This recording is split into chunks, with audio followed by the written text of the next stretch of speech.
الحمد لله نحمده ونستعين به ونستغفره ونتوب إليه وأشهد أن لا إله إلا الله وأشهد أن محمدًا عبده ورسوله أرسله بالهدى ودين الحق ليظهره على الدين كله ولو كره المشركون عباد الله أوصيكم وإياي بتقوى الله أوصيكم وإياي بتقوى الله أوصيكم وإياي بتقوى الله واذكروا نعمة الله عليكم إذ كنتم أعداء فألف بين قلوبكم فأصبحتم بنعمته إخوانا وكنتم على شفا حفرة من النار فأنقذكم منها. الحمد لله على نعمة الإسلام، الحمد لله على نعمة الإيمان، الحمد لله على نعمة الإحسان، الحمد لله على نعمة القرآن، الحمد لله على نعمة حبيبنا وسيدنا محمد صلى الله عليه وسلم خاتم الأنبياء والمرسلين. الحمد لله على نعمه كلها ظاهرها وباطنها. الحمد لله على يوم الجمعة يتلاقى فيه المسلمون ويتلاقى فيه المؤمنون ويتبادلون السلام. السلام عليكم ورحمة الله وبركاته. Allah subhanahu wa ta'ala in many places in the Quran calls upon us to have patience. Calls upon us to have patience. And in one verse Allah says, "Usbiru wa sabiru." That be patient, and actually also in confronting those who oppose you to have patience, because those who confront you have patience as well. So isbiru wa sabiru, so to have patience, but also to have patience in the struggle against those who are standing against you. In another verse Allah says, "Wasta'inu bis-sabri was-salah." Seek refuge or seek counsel in prayer and in patience. And I think in here it's important for us to contextualize that whatever we face is but a portion of what the Prophet ﷺ and the early community have faced. We remember that the Prophet ﷺ in Mecca was a period of 13 years filled with tribulation. And I think we're experiencing some tribulations. So today I wanted to really address the Supreme Court decision that just came out this past week, because you just can't avoid such an important decision that have long-lasting impact. But in addressing this decision, which is a shameful decision to be handed out by the Supreme Court, and it's not the first time the Supreme Court have issued such decisions. In essence, if we look at the long history of the court have often skirted ethical moral responsibility and handed down decisions that continue to bear on the American society for years to come. From their decision of 1857, the Dred Scott case, where they determined that an African American is not a citizen, and therefore he did not have the right to actually file a claim against the federal government. And then the Supreme Court at a later point issued another decision, what is commonly referred to as separate but equal, which essentially created the separation on racial ground between whites and African Americans at the time, where you could have an individual that drank from a white-only fountain and a blacks-only fountain, a whites-only doors and a black-only doors, a white-only schools, two black-only schools. Everybody knew at the time that the society had separate but unequal, and therefore the Supreme Court, in ruling separate but equal, sanctioned the inequality for the African American community, and by extension, other communities that were in the minority. So that was a decision from the Supreme Court. More importantly also, if we think about the history in the United States, especially for us in California, we had the Chinese Exclusionary Act of 1882. So in 1882, the state of California began the wave toward discrimination and closing the doors for immigration of the Chinese with using the Chinese Exclusionary Act, which affected all communities from the Southern Hemisphere. And from 1882 began in California, and it wasn't until 1965 with the Immigration Rights Act that the shift took place, changing the immigration policy, where many of you here in this room would not been here without the changes that took place in 1965, whether you or your parents.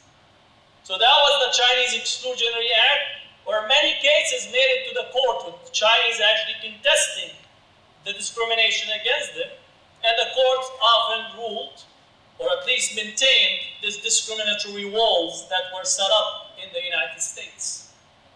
Actually, one of the largest days of lynching occurs in a single day toward Chinese Americans. There's a case in Wyoming and a case in Southern California in Los Angeles, stoking white resentment around employment and economics, targeting those who were underprivileged at the time, meaning the Chinese Americans. Allah subhanahu wa ta'ala in the Quran says, وَلِنَبْلُوَنَّكُمْ بِشَيْءٍ مِّنَ الْخَوْفِ وَالْجُوعِ وَنَقْصٍ مِّنَ الْأَمْوَالِ وَالْأَنفُسِ وَالثَّمَرَاتِ وَبَشِّرِ الصَّابِرِينَ. Allah counsels us in the Quran, say that we'll send tribulation upon you. Like very surely tribulations will come upon you. بِشَيْءٍ مِّنَ الْخَوْفِ, there's some of fear. Right? And we are living in a period of fear. Right? We are experiencing a period of fear. Now, the interesting part about the Supreme Court, again in a vote of 5-4, it did not touch, right, the rationale behind the Muslim ban. It only argued the executive power or executive authority. And in here is actually skirting the major moral ethical responsibility of the court. Everybody knows that Trump, and in his campaign, as well as he entered into office, has a very deep animus toward Muslims. He did not hide it. He doesn't hide much, both the good, bad, and ugly, but mostly ugly. He actually was explicitly anti-Muslim in his statements and wanted to find a way to restrict Muslim immigration and entry into the United States. That's why he said to his underlings to find a way to do it. That's why he had the Muslim ban number 1, number 2, number 3. And the court actually did not look at his statements and his record, just only discussing whether he has the executive authority. That is skirting the moral ethical responsibility. And therefore the court have handed us down a religious exclusionary measure. And I've been using the term that this is Muslim Exclusionary Act. Muslim Exclusionary Act. Now, it is affecting Muslims from 5 countries, but don't let that stop you from understanding the logic behind it. Right? So now we have 5 countries that are included. Somalia, Yemen, Syria, Libya, and Iran. Interestingly combined, none of these countries had anything to do with 9/11. And so far, none of these countries had any responsibility for terrorist attacks in the United States. So again, those who argue that it is securing the country, again, the countries that are supposedly been responsible, or individuals that are coming from those countries that were responsible for attacks, are not included. And that shows you, again, that the logic behind the ban is more of anti-Muslim discourse. It begins by saying that it's about security, but make no mistake about it, that this ban, Muslim ban, is targeting closing the door for Muslim immigration in the United States, as well as trying to limit immigration from Mexico. Because at the deep down, one has to understand the logic behind the Trump coalition. Make America great again has to be understood to more white again, because it's been framed around maintaining a racial majority within the United States.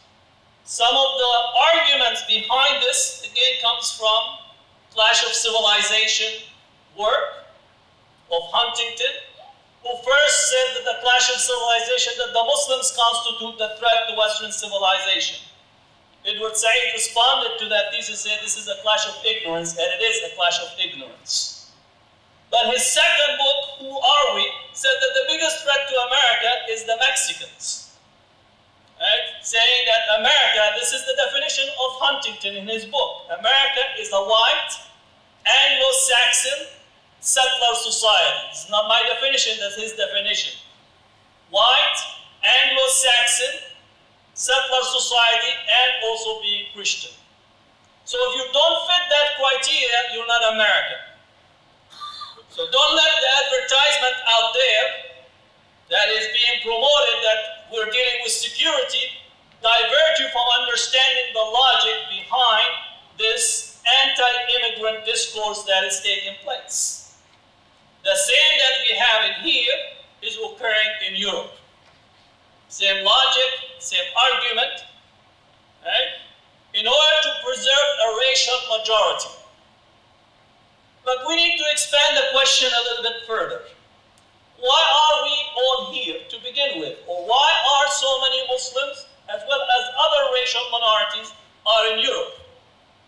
No one leaves their country or place of birth willingly. There has to be conditions that makes the option of leaving better than staying. So let's take, for example, in relation to the border with Mexico. Why is it that there's so many Latin Americans are coming out and seeking refuge and political asylum in the United States? You have to go back to the Monroe Doctrine, that this is the United States backyard. And what do you put in your backyard? You put all your garbage and litter. Backyard.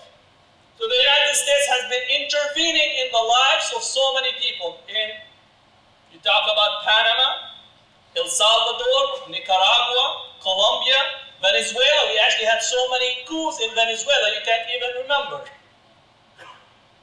Then you look at the Caribbean, Haiti, Dominican Republic, Puerto Rico.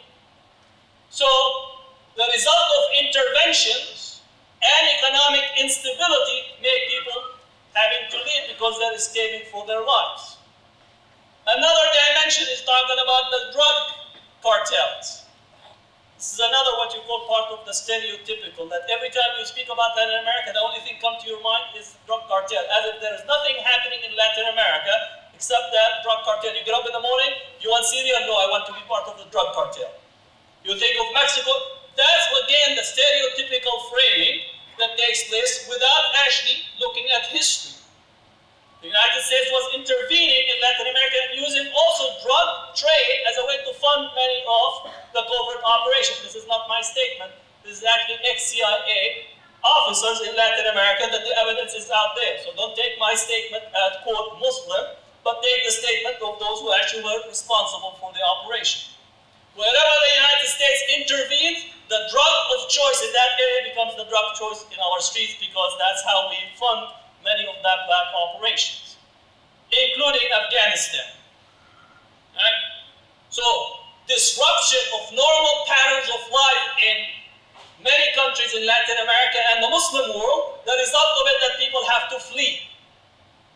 The United States wanted to play a big game in Iraq. People have to flee. Now they're playing a big game in Syria. People have to flee, but they're not taking any responsibility. We want to play a big game, chess game, but we don't want any of the pawns that we're using to come out and be responsible for.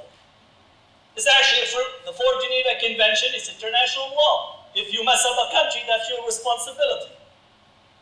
All right? So again, we need to problematize a little bit more the disruption of economies, the disruptions of societies, warfare and conflict that results from people actually coming out and seeking refuge. In the Mediterranean this year, 36,000 people perished in the Mediterranean.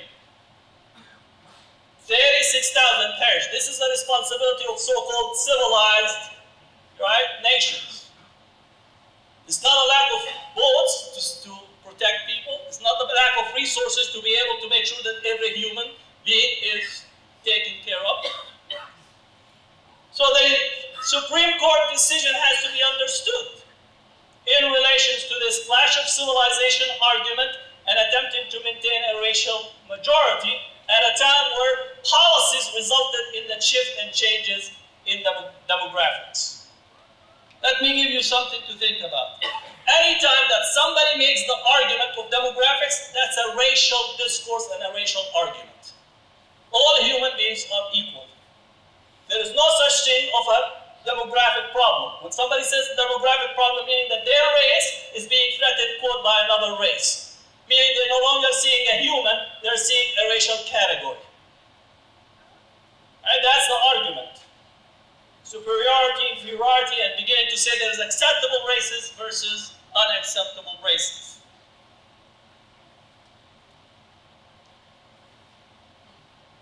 The Japanese internment took place in this country during World War II.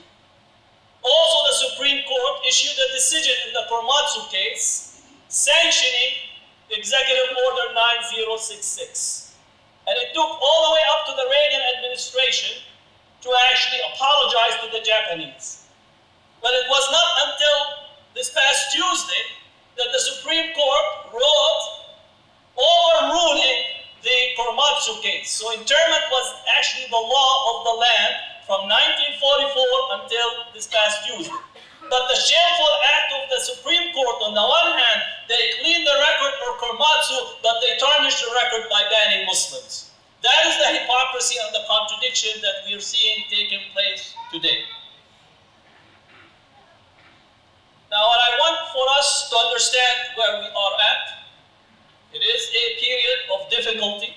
It will begin by banning these travelers from 5 countries, but yesterday the news that ICE was already collecting people with actually green cards, right? So the logic began by targeting criminals, quote, then targeting illegals, then now it's shifting to targeting green card holders that had minor legal issues in the past, and then there's a discussion about revoking citizenship in this country for individuals that have come. Again, if the goal is to make America white again, you need to use all the tools at your disposal to make it happen. Let's say the following. This will not come to pass. This will not come to pass. Why? Because those who are issuing and engaging in this logic don't understand that the country has shifted tremendously. And yes, there are some pain and suffering that people are going to face, but change is going to come and there is not going to be to their liking. And that was what I want you to understand, and that's where our role needs to be. So let me go to a few things that we need to undertake in the days and months ahead, so I don't take much of the time, so you can go back to your work. First, we have to have a comprehensive strategy. No longer we can afford of individuals just acting and thinking alone. We have to have a comprehensive strategy that have a multi-layered approach. One, you have to engage in the electoral process. Not because it's perfect, but it's actually is one of the domain of contestation. And I know that many people have different argument, but this is actually a part of necessity to engage, and especially as we come in the 2018-2020 elections. If you think that elections don't have an impact, just think of what Trump is underlaying right now. Second, the fight for Muslim rights should have a legal strategy. So we need to file as many lawsuits as possible. Similar to the civil rights movement, they had the electoral strategy, but also they had legal strategy. That's where you had a reversal of Brown versus Board of Education. And we need to challenge the travel ban as well as any issues that confront the community. You need to be individuals that are ready to take the legal fight to the courts. Not because it's ideal, but contesting the law is part of creating the alternative social imaginary in society. And I think there are many of our organizations that are beginning to take that role. Third, we need to develop a comprehensive media and educational strategy to change the social environment that operates. So again, the news, when it begins, often it begins with negative characterization of Muslims, even though we have some positive cases that requires for us a sustained media strategy and educational strategy. In doing so, it is not arguing that Muslims are good. It's not about that. It's not arguing about the 5 pillars of faith. It's actually arguing your right as a citizen to be good, bad, and ugly, or in between. You have to assert your right as a citizen, not as a perfect citizen, because there is no such thing as a perfect citizen. If you continue to make that argument, you're setting yourself up for failure, because you're setting up yourself to be a perfect citizen, and that construct is not applied except to people's imagination. So, as a Muslim, you need to argue for your right as a citizen in the media and educational campaign. Right? Again, if you go up to Berkeley, there's people on Telegraph Avenue that are devil worshippers. People don't come around and ask them about their citizenship. They assume to be citizens, and they actually could worship the devil in there, while we as a Muslims are being argued to prove that we're good people. That's essentially saying that your citizenship is unequal.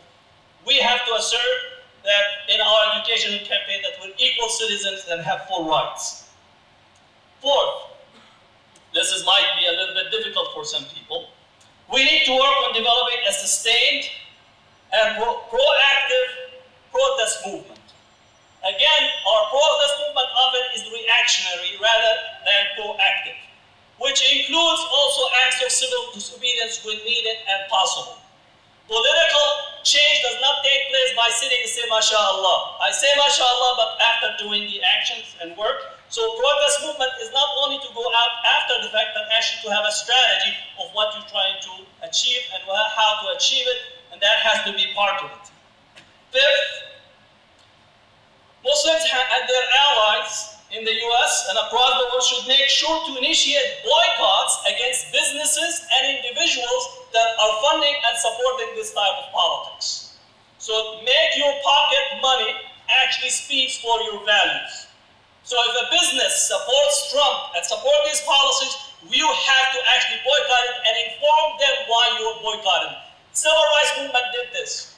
If you many of you possibly went and saw some of the movies about the civil rights movement, do you think that if they didn't boycott businesses, if they didn't boycott the bus, in Montgomery bus boycott, Martin Luther King actually stood and had boycotts of businesses that did not hire African Americans. So don't get this nostalgic aspect of history. People just stood up and then everything changed. People actually had sustained work, including boycotting businesses. And as a Muslim and our allies, you should not spend your money on businesses that continue to support this racialized religious discrimination at this particular point in time. The last point is that we are a diverse community that have transnational links across the world. We have to actually assert that we have a human rights case and use our transnational links with people across the world to say that America building walls is unacceptable and it's closing the doors to businesses and relations with the Muslim world and other parts of the world, and we need to assert this. Now, you know the United States have won the rights to have the Soccer World Cup in 2026.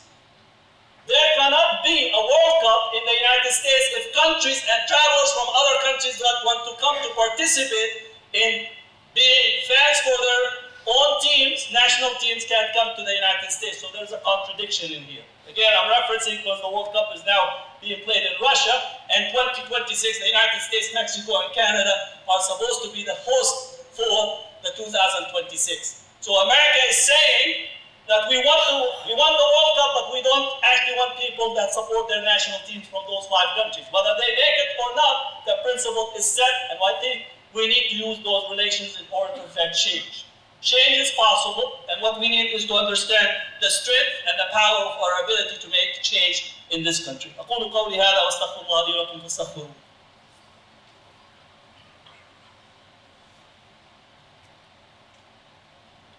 الحمد لله نحمده ونستعين به ونستغفره ونتوب إليه وأشهد أن لا إله إلا الله وأشهد أن محمدا عبده ورسوله أرسله بالهدى ودين الحق ليظهره على الدين كله ولو كره المشركون.